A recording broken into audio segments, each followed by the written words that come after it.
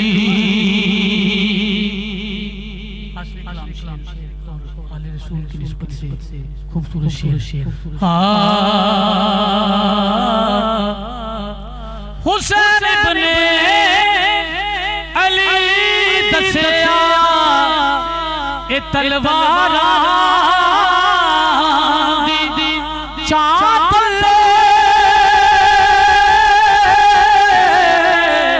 حسین ابن علی دسیا اے تلواراں دی چاہت نماز عشق دے سجدے ادا کریے تے گل بن دی نماز عشق دے سجدے ادا کریے تے گل بن دی فقط اللہ دی چاہت نال کوئی مومن نہیں ہو سکتا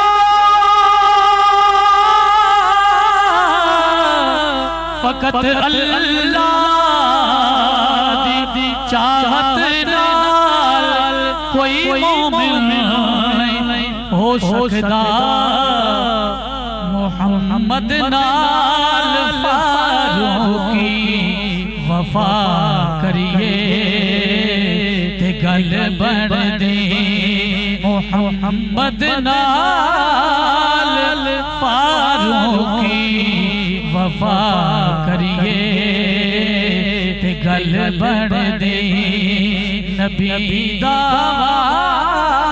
واسطہ دے کے دعا منگیے تے گل بن دی بہت خوبصورت کلام، بہت بہترین طریقے سے آپ نے پڑھا۔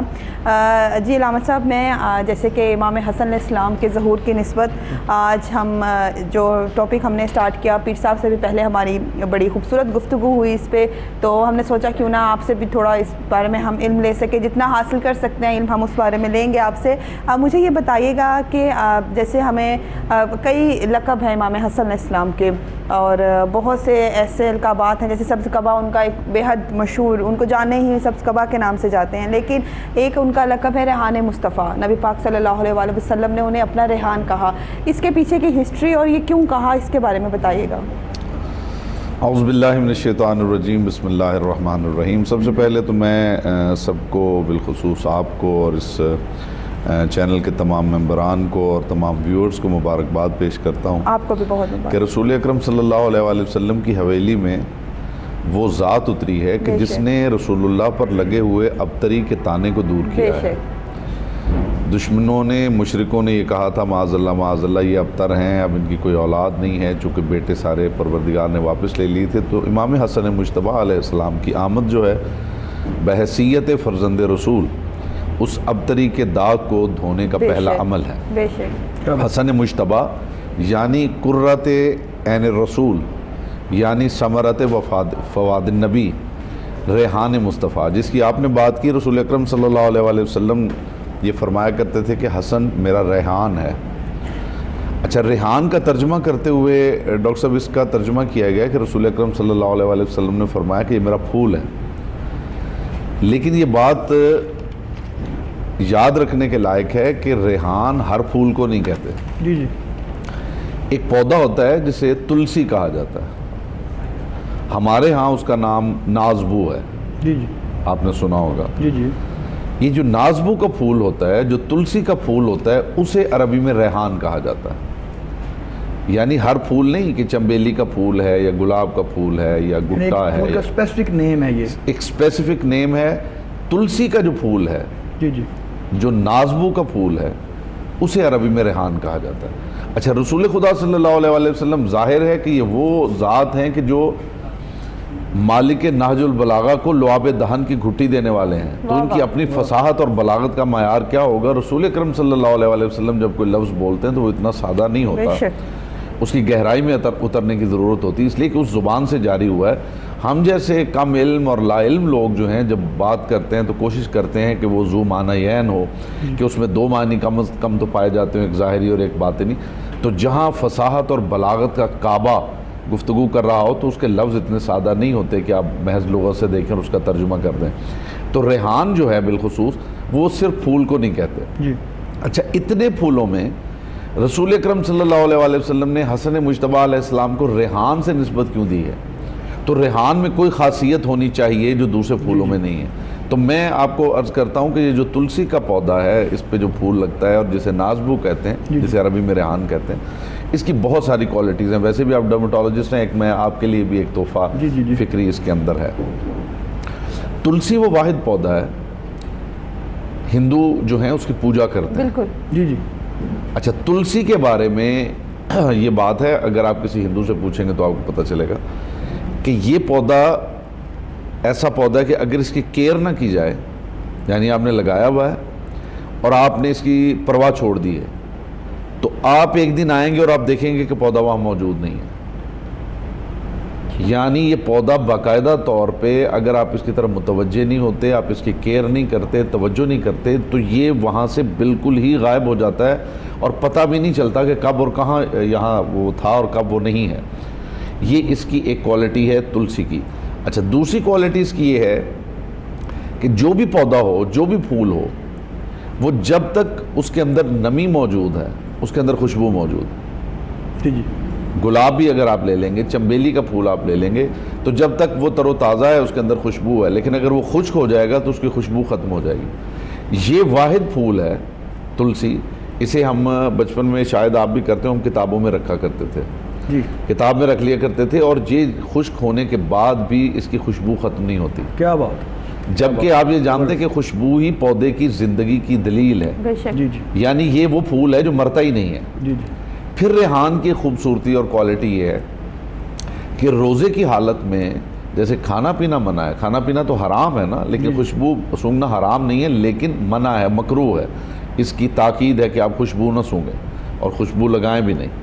تو جو لوگ لگا کے آتے ہیں، اب وہ تو خیر ظاہر ہے یہ بات پہنچے گی تو شاید ان کی بھی اصلاح ہو جائے اس میں، یعنی اس میں منع کیا گیا ہے، جیسے تیل سر پہ لگانا، جیسے آنکھوں میں سرما لگانا، اس سے روزہ باطل تو نہیں ہوتا، لیکن کراہت ہے، اس کی تاکید ہے کہ یہ بھی آپ مت کریں، ٹھیک ہے۔ اچھا، خوشبو سونگھنا روزے میں اس سے روکا گیا ہے۔ تلسی کا پھول واحد پھول ہے جس کی خوشبو روزے میں بھی سونگھنا جو ہے وہ مستحب ہے۔ اچھا، پھر جب آپ احرام کی حالت میں ہو وہاں بھی خوشبو منع ہے، یعنی کہ ہم تلسی کی خوشبو یوز کر سکتے ہیں۔ اچھا، حج کے موقع پر وہاں پہ بھی جب آپ احرام باندھ لیتے ہیں تو وہاں پہ خوشبو جو ہے وہ منع ہے۔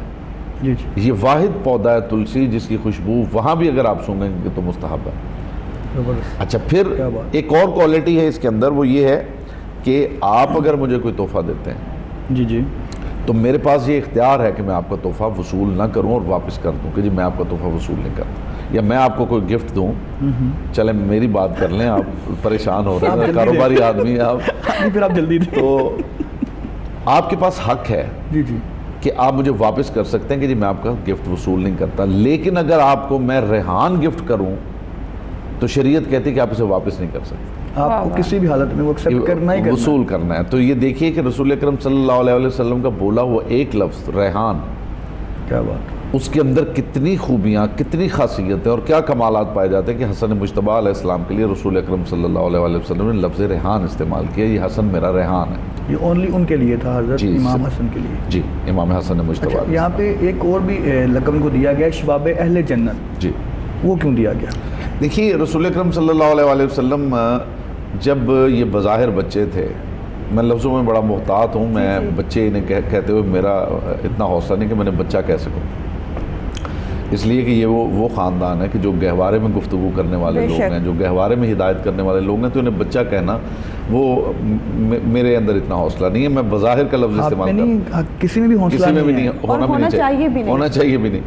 تو حسن مجتبیٰ علیہ السلام جو ہے رسول اللہ کے زانوں پہ ہیں، دائیں زانوں پہ ہیں اور بائیں زانوں پہ حسین علیہ السلام. اور رسول اکرم صلی اللہ علیہ وسلم اپنے صحابہ میں موجود ہیں اور رسول خدا یہ فرما رہے ہیں کہ الحسن والحسین سیدہ شباب اہل الجنہ. حسن اور حسین جنتی جوانوں کے سردار ہیں. اچھا، یہ حدیث تو سب نے سنی ہے، لیکن اس کے اندر ایک بڑی باریک اور بڑی پرلطف بات ہے. جی، ڈاکٹر صاحب، رسول اکرم نے یہ نہیں فرمایا تھا کہ یہ میرے بچے جب بڑے ہوں گے اور پھر جب مر جائیں گے اور پھر جب قیامت کو اٹھیں گے اور پھر جب جنت میں جائیں گے تو پھر یہ جنت کے سردار ہوں گے. نہیں، یہ اس وقت بھی جنت کے سردار ہیں. کیا بات. اچھا، اس کا مطلب یہ ہے کہ زندگی میں محنتیں کر کے، عبادتیں کر کے، ریاضتیں کر کے انہوں نے جنت حاصل نہیں کی ہے. ابھی تو عبادتیں واجب بھی نہیں ہوئی. جو ظاہری پیٹرن ہے عبادتوں کا جو عام لوگوں کے لیے ہے وہ تو ابھی واجب ہی نہیں ہوئی.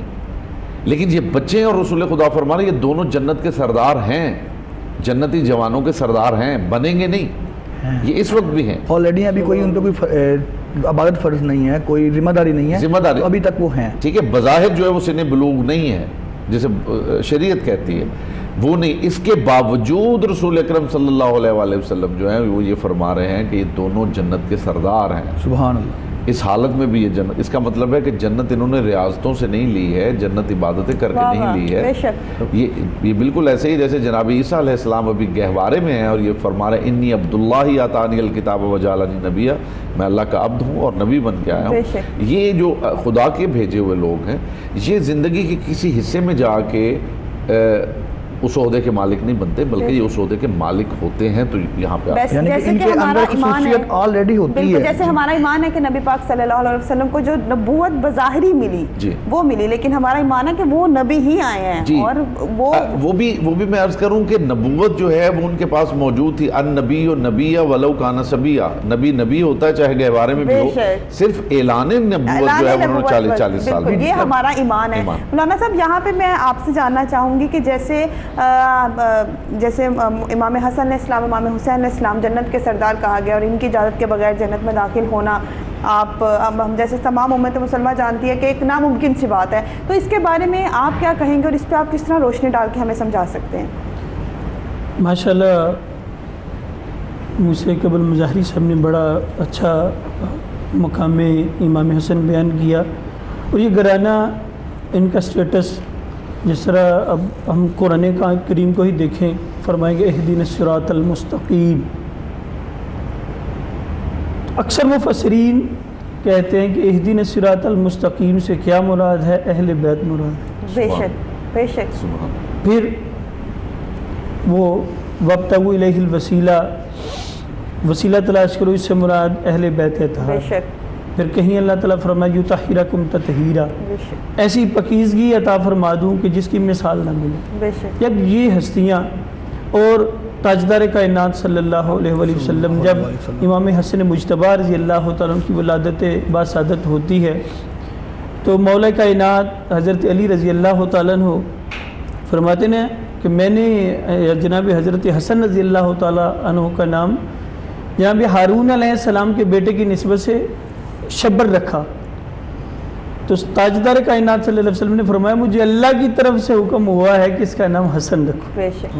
یعنی آپ کا نام بھی جو ہے یہ جس طرح قبل حضرت فرما رہے تھے کہ یہ دنیا میں آ کے ٹائٹل نہیں ملتے، یہ ذات باری تعالیٰ عطا کر کے بھیجتی ہے۔ مولانا نے کتنی پیاری بات کی کہ ان کے نام سے لے کر ان کے مقامات تک اللہ تعالیٰ سلیکٹ کر کے بھیجتا ہے، دنیا میں کوئی نہیں ہے، نہیں بناتے، کوئی بنا ہی نہیں سکتا۔ یہ دیکھیں نا کہ حضور تاجدار کائنات صلی اللہ علیہ وسلم جب نماز پڑھا رہے ہیں تو آپ دوش مبارک پہ جب چڑھ جاتے ہیں تو طویل سجدہ ہو جاتا ہے۔ ایک صحابی رسول جو گمان کرتے ہیں، جو راوی ہیں حدیث کے، کہتے ہیں کہ میں نے گمان کہ شاید کوئی حکم چینج ہو گیا کہ تسبیحات زیادہ پڑھنی ہے، یا آقا علیہ السلام کو صحب ہو گیا کہ یا پھر جو ہے مجھے کوئی غلطی، کہتے سر اٹھایا تو پھر بھی تاجدار کائنات صلی اللہ علیہ وسلم سجدے میں، نماز کی تکمیل ہوئی، عرض کیا گیا رسول اللہ صلی اللہ علیہ وسلم اتنا لمبا سجدہ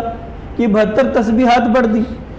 تو اس وقت تاجدار کائنات صلی اللہ علیہ وسلم نے ارشاد فرمایا کہ میرے کندھوں پہ جناب حسن مجتبیٰ، بعض روایتوں میں حسین پاک جو ہیں وہ سوار تھے، ان کے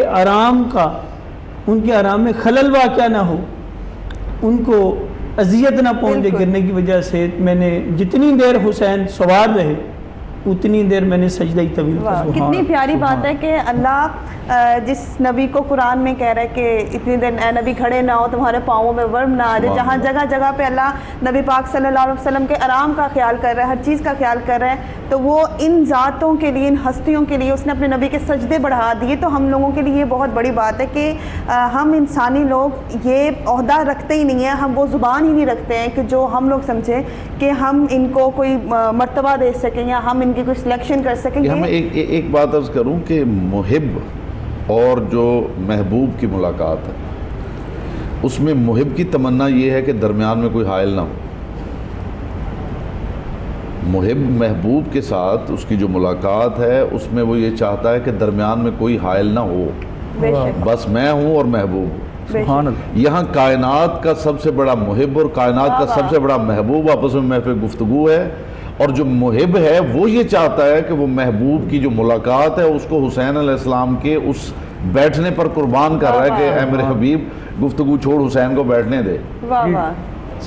اس پہ ہم ذرا ہم اپنے ٹاپک کی طرف دوبارہ آئیں گے۔ اس پہ ٹاپک وہ ہے کہ ہم بات کرتے رہیں گے، ٹائم ختم ہوگا لیکن اس پہ باتیں ختم نہیں ہوگی۔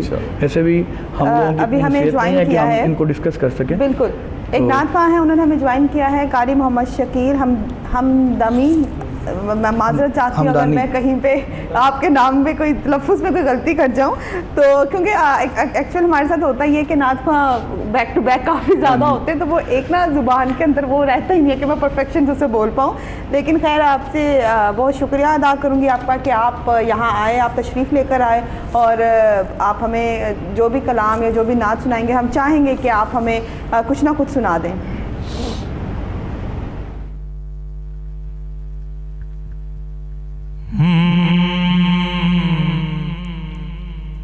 امداد کرو آقا،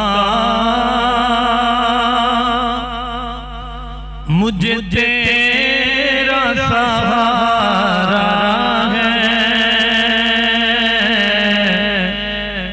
امداد کرو آقا، مجھے تیرا سہارا ہے، دکھ درد مصیبت میں تجھ کو ہی پکارا ہے، دکھ درد مصیبت میں تجھ کو ہی پکارا ہے، میری قبر اندھیری میں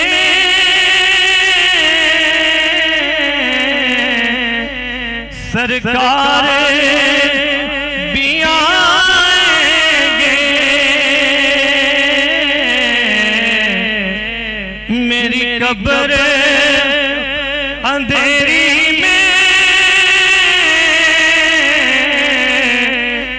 سرکار بھی آئیں گے، دیدار نبی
مصیبت میں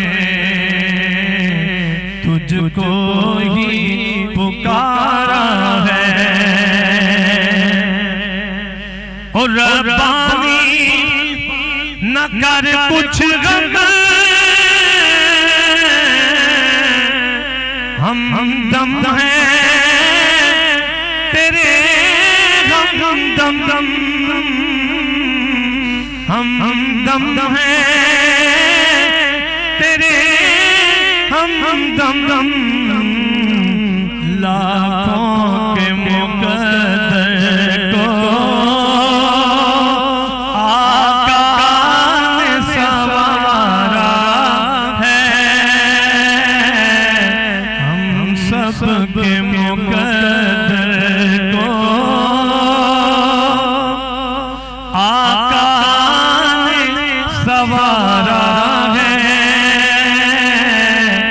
دکھ درد مصیبت میں تجھ کو ہی پکارا ہے۔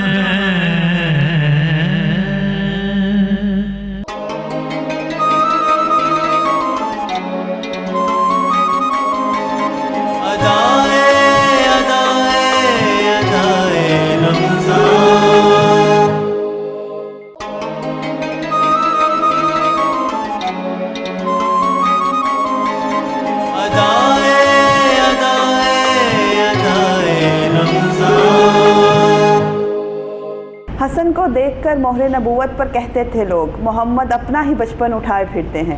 ویلکم بیک ناظرین، پروگرام مدائے رمضان میں ایک دفعہ پھر آپ سب کو خوش آمدید۔ ہم بریک پر گئے تھے اور بریک پر جانے سے پہلے ہمارا جو امام حسن علیہ السلام کو جو ٹاپک تھا اس کے اوپر ڈسکشن چل رہی تھی، علامہ صاحب سے، مولانا صاحب سے بڑے اچھے ہم سوال کر رہے تھے اور بڑے خوبصورت جواب ہمیں اس پہ مل رہے تھے۔ تو میں علامہ صاحب بغیر وقت ضائع کیے آپ سے سوال کرنا چاہوں گی کہ امام حسن علیہ السلام کا ذکر قرآن میں جیسے ہم سب جانتے ہیں کہ اہل بیت کی پاکی کی جو آیت اتری ہے وہ تو تمام ہر فقہ تمام امت مسلمہ اس سے ایگری کرتے، لیکن امام حسن علیہ السلام کا اسپیشل ذکر جو قرآن میں آیا ہے اس کے بارے میں آپ کیا کہیں گے؟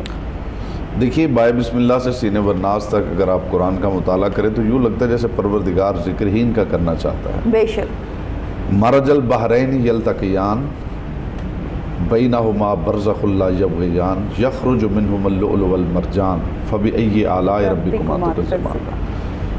پروردگار یہ ارشاد فرما رہا ہے کہ میں نے دو دریاؤں کو ملا دیا ہے اور ان کے درمیان ایک پردہ ہے جو دونوں کو ایک دوسرے پہ غالب نہیں آنے دیتا، وَيَخْرُجُ مِنْهُمَ اللُّؤْلُؤُ وَالْمَرْجَانُ، اور ان دو دریاؤں کے ملنے سے لولو اور مرجان پیدا ہوتے ہیں۔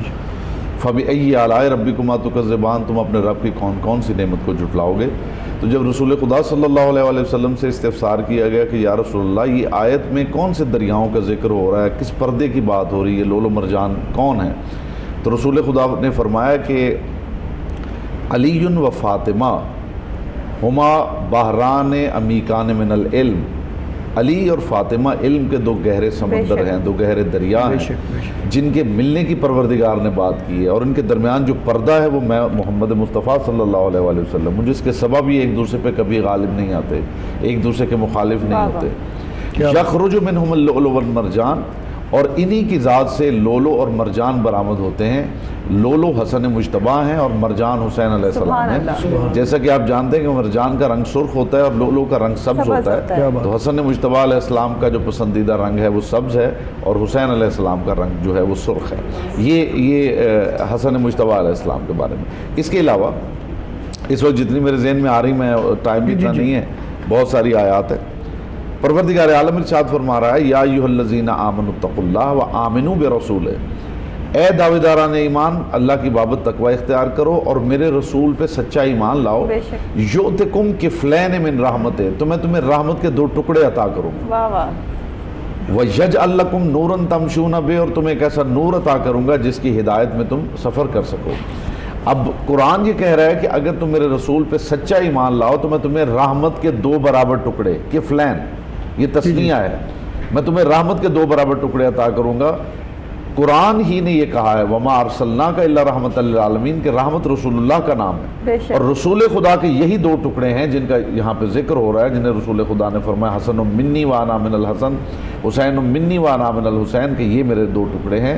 یعنی پروردگار عالم نے یہ وعدہ کیا ہے کہ اگر میرے رسول پر تم سچا ایمان لاؤ تو میں تمہیں دو انعام عطا کروں گا، تمہیں حسن بھی دوں گا، تمہیں حسین بھی دوں گا۔ سبحان اللہ، سبحان اللہ، کیا بات ہے، کیا بات ہے۔ اچھا میرا ایک چھوٹا سا کویسچن ہے، پہلے میں وہ کروں گا۔ چلے ڈاکٹر عمیر آپ کریں گے۔ اچھا علامہ صاحب، اکثر ہمارے یہاں پہ نا ایک کنسیپٹ ہے کہ امام حسن جو تھے وہ صلح پسند تھے، اور جو امام حسین رضی اللہ عنہ تھے وہ بیسیکلی کہہ لیں کہ ضدی اور جنگ کرنا، معادلہ جنگ کرنا چاہتے تھے، یا معادلہ کہتے ہیں کہ خون خرابہ چاہتے تھے وہ۔ تو ذرا جو صلح تھی اس کے بارے میں تھوڑا بتائیے گا تھوڑا، تاکہ ایک ڈیپلی۔ دیکھیے میں عرض کروں ڈاکٹر صاحب، رسول اکرم صلی اللہ علیہ وسلم کی مکی زندگی اور رسول اللہ کی مدنی زندگی، یہ دونوں اس کے عکاس ہیں، دونوں آئینے ہیں۔ وہی رسول مکہ میں صلح کرتے ہیں، وہی رسول مدینہ میں جنگ کرتے ہیں، رسول ایک ہی ہیں۔ جی جی، ان کے کردار میں تفاوت نہیں ہے، کردار میں تضاد نہیں ہے، یہ ماحول کا تضاد ہے، یہ ماحول کا تفاوت ہے۔ حسن مجتبیٰ علیہ السلام نے اور حسین علیہ السلام نے، حسین علیہ السلام یہ فرمایا کرتے تھے کہ میں اپنے بھائی حسن کی جگہ ہوتا تو وہی کرتا جو میرے بھائی حسن نے کیا ہے۔ یعنی کہ انہوں نے ماحول کو دیکھتے ہوئے وہ جو چیز چاہیے تھی انہوں نے وہ کی۔ جی، اور اس میں ایک اور بات ہے، وہ یہ ہے کہ علی علیہ السلام کا یہ فرمان ہے کہ پتھر جدھر سے آئے ادھر لوٹا دو۔ علی علیہ السلام کا یہ فرمان ہے کہ جو تمہارے ساتھ زیادتی کرے تم بدلے میں احسان کرو۔ تو یہ دونوں چیزیں بظاہر متضاد محسوس ہوتی ہیں، لیکن اس کی تطبیق جو ہے مرج کیسے کیا جا سکتا ہے، وہ یہ ہے کہ جب نشانہ آپ کی ذات ہے تو پھر آپ بدلے میں احسان کریں، لیکن جب نشانہ معاشرہ ہو تب آپ احسان نہیں کریں گے، تب اینٹ کا جواب پتھر سے دیں گے۔ حسن مجتبیٰ کا جب دور تھا تو نشانہ ان کی ذات تھی، معاملہ صرف حکومت کا تھا، تو انہوں نے صلح کر لی۔ حسین علیہ السلام کا جب مرحلہ آیا تو وہاں معاشرہ پورے کا پورا ٹارگٹ کیا ہوا، پورا اسلام جو تھا پورے دین کو ٹارگٹ کیا گیا تھا۔ اب حسین علیہ السلام اس کے بدلے میں احسان نہیں کر سکتے، صلح نہیں کر سکتے، تو وہاں جنگ ضروری ہے، یہاں صلح ضروری ہے۔ اور ویسے بھی بچپن میں، بظاہر بچپن جو ہے، رسول اکرم صلی اللہ علیہ وسلم کے کندھوں پہ دونوں شہزادے موجود ہیں، اور بروایت ایک چھڑی ہے جو رسول اکرم کے دندان مبارک میں ہے، اور ایک طرف سے حسن مجتبیٰ نے اور ایک طرف سے حسین علیہ السلام نے، اور روایتوں میں ہے کہ زلفیں رسول اکرم صلی اللہ علیہ وسلم کی دونوں بچوں کی مٹھیوں میں ہیں۔ حسن مجتبیٰ علیہ السلام دائیں موڑتے ہیں تو رسول دائیں مڑ جاتے ہیں، حسین علیہ السلام بائیں موڑتے ہیں تو رسول بائیں مڑ جاتے ہیں۔ اب یہ فکر ہے جو رسول خدا دینے نکلے ہیں۔ تو رسول اکرم صلی اللہ علیہ وسلم کے کچھ چاہنے والے آگے بڑھے، ان کا کہ یا رسول اللہ، یہ بچے ہیں، یہ چھوٹا بچہ، آپ ادھر موڑتا ہے آپ ادھر مڑ جاتے ہیں، یہ ادھر موڑتا ہے آپ ادھر مڑ جاتے ہیں، اگر کسی چوراہے پر حسن نے دائیں موڑنا چاہا اور حسین نے بائیں تو آپ کیا کریں گے؟ تو رسول اکرم صلی اللہ علیہ وسلم نے فرمایا کہ میں یہی دنیا کو بتانے کے لیے نکلا ہوں کہ تم خیال کرنا کہ وہ کون سا موقع جہاں یہ دائیں موڑے اور یہ بائیں، کبھی یہ موقع نہیں آئے گا کہ حسن دائیں موڑنا چاہے اور حسین بائیں موڑنا چاہے۔ یہ میں آج یہی سمجھانے کے لیے نکلا ہوں کہ ان دونوں کے ارادوں میں کوئی تفاوت نہیں ہے۔ ایسا نہیں ہے کہ حسن کل کو لوگ کہیں گے یہ امن پسند تھا اور حسین امن پسند نہیں تھے، جن کے ارادے بچپن میں نہیں ٹکرا رہے، جوانی میں ان کے ارادے کیسے ٹکرائیں؟ سبحان اللہ، بہت بہت خوبصورت۔ یہ وہ ٹاپک وہ جہاں برکت بھی ہے نا کہ حضور، اسی لیے تو تاجدار کائنات صلی اللہ علیہ وسلم نے ارشاد فرمایا نا کہ جو مجھ پر درود پاک نہ پڑھے اور میری آل پر درود پاک نہ پڑھے اس کی نماز قبول نہیں۔ اور تاجدار کائنات صلی اللہ علیہ وسلم نے ارشاد فرمایا نا من ابغض اہل بیت، جس نے میری اہل بیت اطہار سے بغض رکھا، حشرہ اللہ یوم القیامہ، تو قیامت کے دن اللہ تعالیٰ اس کا حشر یہودین او نصرانیہ، یہودیوں کے ساتھ یا عیسائیوں کے ساتھ کرے گا۔ قلت یا رسول اللہ ان ساما مسلح، راوی کہتے ہیں میں نے عرض کی یا رسول اللہ ایسا بندہ نمازی بھی ہو، صوم الدہر بھی ہو، روزے رکھنے والا بھی ہو؟ آقا علیہ السلام نے فرمایا نعم، یعنی ہاں، یعنی اہل بیت اطہار کا مقام ایسا ہے یہ آل کہ اگر ہم درود پاک نماز میں نہ پڑھیں تو ہماری نماز ہی مکمل نہیں ہوتی۔ اور دوسرا، ایک دفعہ آپ ممبر پہ بیٹھے ہیں نا فاروق اعظم رضی اللہ تعالیٰ عنہ، تو شہزادوں میں سے ایک شہزادے عرض کرتے ہیں نا یہ اتریے، یہ ممبر میرے نانا کا ہے۔ تو امامہ پہنا ہی فاروق اعظم رضی اللہ تعالیٰ نے، علامہ ابن عساکر علیہ رحمہ بڑی پیاری روایت نقل کرتے ہیں، امامہ پیچھے کر کے تو سر کے بالوں کے اوپر فاروق اعظم ہاتھ رکھ کے کہتے ہیں آپ تو کہتے ہیں ممبر میرے نانا کا ہے، خدا کی قسم یہ جو مجھے بال عطا کیے ہیں یہ بھی تیرے نانا کے دیے ہوئے. سبحان اللہ سبحان اللہ. یعنی صحابہ کرام علیہم رضوان جو ہیں وہ اہل بیت اطہار امام حسن اور حسین کے ساتھ کتنی والہانہ محبت کرتے ہیں. بلکہ روایات میں آتا ہے کہ جب بھی راستے میں صحابہ چل رہے ہوتے اور دونوں شہزادوں میں سے کوئی مل جاتا تو کندھوں کے اوپر اٹھا لیتے. اور پھر حضرت حسن پاک رضی اللہ تعالیٰ عنہ جس طرح آج آپ کا یوم ولادت ہے تو حضرت سید دو عالم صلی اللہ علیہ وآلہ وسلم آپ سے والہانہ عقیدت رکھتے ہوئے آپ کی تربیت کرتے ہوئے آپ سے پوچھا گیا نا کہ کوئی ایسی تربیت کوئی ایسی حدیث کوئی ایسا واقعہ سناؤ حسن کہ جو تم میں اللہ کے محبوب نے تربیت کی ہو اور تمہیں یاد ہو. تو اب حضرت امام حسن مجتبیٰ رضی اللہ تعالیٰ عنہ فرماتے ہیں کہ ایک دفعہ صدقے کی کھجوریں آئیں صحن میں پڑی تو میں نے باغ کے ایک کھجور منہ میں لے لی تو تاجدار کائنات صلی اللہ علیہ وسلم آگے بڑھے اور کھجور منہ سے نکال دی اور ارشاد فرمایا کہ زکوٰۃ کا مال ہے یہ میل کچیل ہے یہ ہم محمد اور آل محمد پہ حرام ہے جائز نہیں ہے. اور علماء اسی حدیث مبارکہ سے استنباط استخراج کرتے ہیں کہ جب تربیت تاجدار کائنات صلی اللہ علیہ وسلم کریں اور دونوں شہزادے پھر کیوں نہ جو ہے وہ میدان کربلا میں اور ہر میدان میں جو ہے کامیاب ہوں.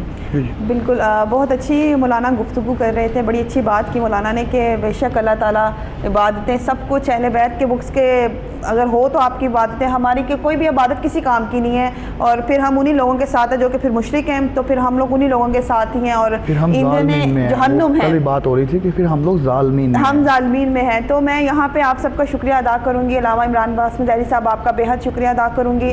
مولانا صاحب آپ کا بھی. اور آج بھی ہمیں عاقب بھائی نے جوائن کیا ہے. آج بھی وہ ہمیں نعت سنائیں گے. ہم اب چلتے ہیں اپنے پروگرام کے اختتام پر. انشاءاللہ تعالیٰ کل پھر آپ سب سے ملاقات ہوگی ایک نئے ٹاپک کے ساتھ نئی گفتگو کے ساتھ. تب تک مجھے اور ڈاکٹر عمیر کو دیجیے اجازت. اللہ حافظ.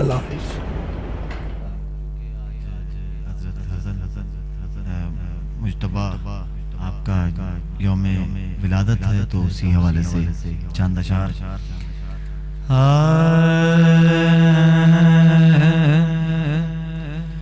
جو وقار علی مرتضیٰ ہے جو وقار علی مرتضیٰ ہے وہ امام حسن مجتبیٰ ہے وہ امام حسن مجتبیٰ ہے جو قرار مصطفیٰ ہے جو قرار مصطفیٰ ہے وہ امام حسن مجتبیٰ ہے. پر چندن کے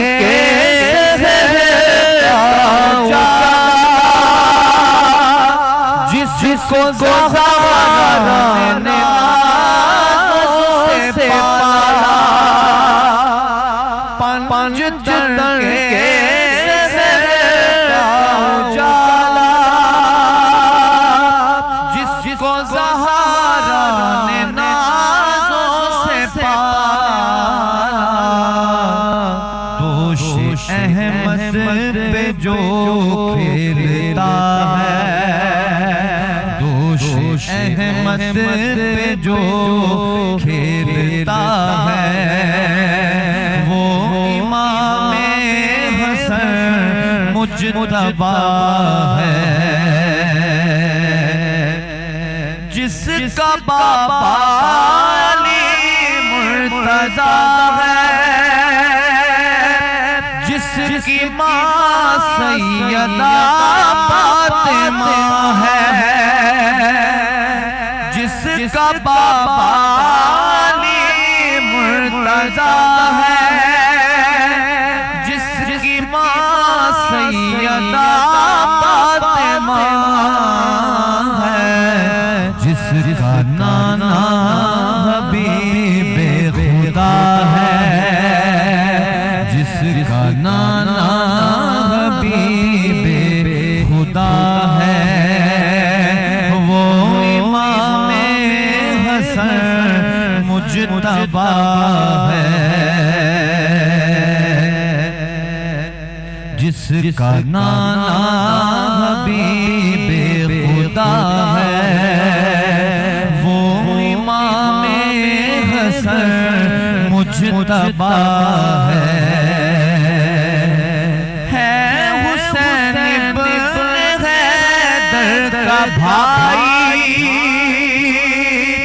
جس کی مانگت ہے ساری خدائی، ہے حسین ابن حیدر کا بھائی، جس کی مانگت ہے ساری خدائی،